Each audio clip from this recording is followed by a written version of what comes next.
What's going on, YouTube? Happy New Year's Eve, December 31st, about to go into 2021. 2020 was like a crazy year, a heck of a year for a lot of people, man. And I really hope that you had a successful 2020, as good as possible. If not, we're going to kick off 2021 with a smile, and we're going to be glad that we're here and we're going to move forward. So I'm about to give you my settings going into 2021. When the homie died, I was riding for you. Lord said I would've died for you. Your pain was my pain, I'd cry for you. I see it now, you had the skies on you. That undercover person, not a dress. High dress and now you feeling pressed. I know what's up, cause all you do is flex. Put them in the dress. All right, here we go. My settings in 2021. So I play on controller, not mouse and keyboard, but I do play on PC. So my field of view is set to 120. My ADS field of view is set to affected. Brightness set to 50. Horizontal and vertical heads-up display is up to 100. Subtitles disabled. Color blind type is disabled. Minimap is set to square. Minimap rotation is set to enabled. I got my FPS counter for my frames per second counter. My counter is set to enabled. So I like to see what my frames are in game, because I play on full screen borderless, as you will see later, so that I could switch in between my stream and my game, and I could do my transitions, right? So I have all of that enabled so I can see my frames happening. Server latency, I like to see my ping. So if I'm in a laggy ping, or because I'm on West Coast, I'm in Washington State, so I'm on West Coast. If I want to play in somebody East Coast lobby, my latency might be higher. If I don't want to play with them, I want to know that. That way I could back out that lobby. So my packet loss is set to enabled as well. So if I'm streaming and everything, I want to see that if my game laggy or is my stream laggy, so I can be able to adjust as needed. My graphics, as we stated before, we have disable mode set to full screen borderless. Here goes my monitor. Here goes my display adapter. This is nothing but my graphics card. It's a 2080 Super. Refresh rate is set to 240. Render resolution set to 100. I feel like playing at 100 is a lot better than any other resolution that I've set it to. It's less laggy, less packet loss, less packet burst. Now, packet burst is those three little orange, little white, or yellow looking things that appear on your game, and it's associated with lag. So having my render resolution set to 100 offers me the smoothest gameplay as possible. So my NVIDIA reflex resolution latency. So this right here is set to enabled boost. Allows for smoother gameplay for me.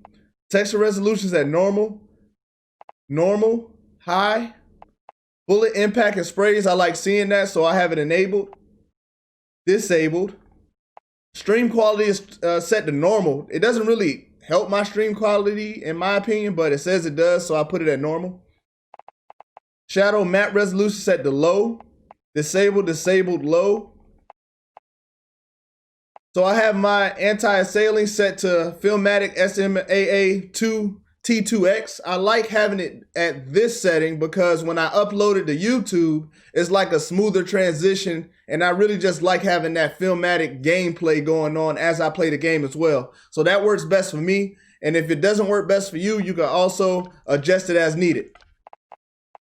So my Filmatic strength is set to 0. World motion blur is set to disabled. Disabled for weapon motion blur.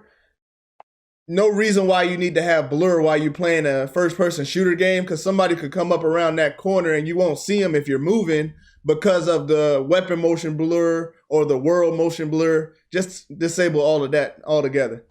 My film grain is set to 0.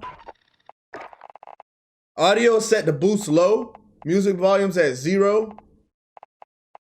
My dialogue volume's at 20, so that's the enemy UAVs up ahead or something like that. So I have that set at 20 because I don't want it to overpower the other game audio as I play the game. My voice chat device is set to default system device. I have an open mic, so I have an external microphone, and I also have the internal side of my headphones that I use as well. For my controller, I play on tactical, so I'm using L2 and R2 to shoot. R1 and L1, that's my tacticals and my lethals.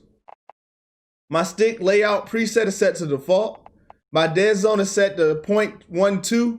I found that out in Warzone. I'll make a separate video for Dead Zone a little bit later, but mine is set for my controller. My horizontal stick sensitivity I put at 6.6. I felt like 6.6 is a much more manageable for me. I was losing a lot of gun battles from my last settings video, so this is my updated one. But I found that 6.6 works best for me. Same thing with ADS sensitivity. I have these on the default 1. Aim response curve, I have it on dynamic. I just like dynamic. Dynamic works best for me. I win my gun battles, I win my gulags, so I keep it on dynamic. And another thing is, when it comes to these controls that you use for your actual controller, you have to make sure that it works best for you. Also, you have to make sure that you're being consistent in what you use. Because if you're not consistent in what you use, you'll never really get better as fast if you stayed on the same one the whole time as you play the game. Got to keep that in mind. Aim assist set to standard. Scale aim assist with FOV is set to enabled.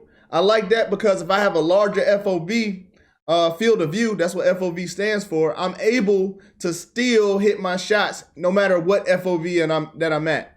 And you can also have that disabled as well, but I have mine on enabled. ADS behavior set to hold. Equipment behavior set to hold.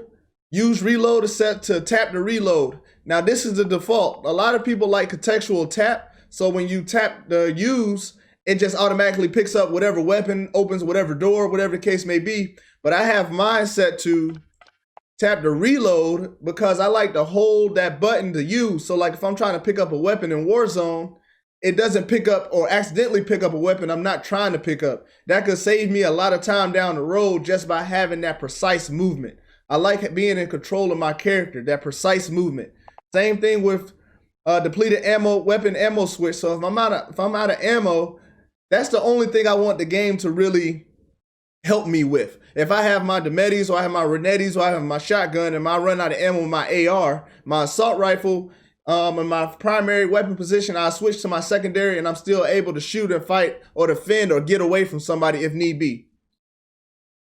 So my armor plate behavior is set to apply as 1. So usually I want to apply all. Now I switch to apply 1. The reason why I switch to apply 1 is the same reason that I have the tap to reload set to what it is, because when I have apply all my plates at the same time, I lost a lot of gun battles trying to apply plate after plate after plate, and I have to cancel that animation just to get inside the fight. I don't want to have to cancel an animation. So if I don't want to cancel an animation, I just apply 1 at a time. And I do that by having that set to apply to 1.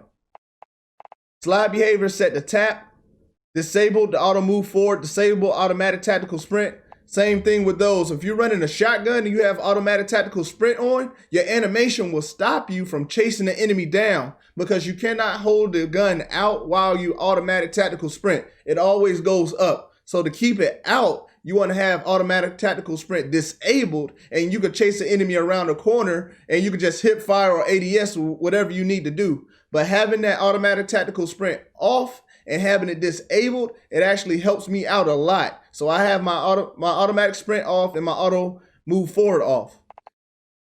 And same deal with the parachute auto display. So when I have my parachute auto display on, what happens is I'm able to deploy my parachute before I hit the ground. When you have that enabled, the game automatically does that for you. So you can't drop down as low as you could if you have the parachute disabled.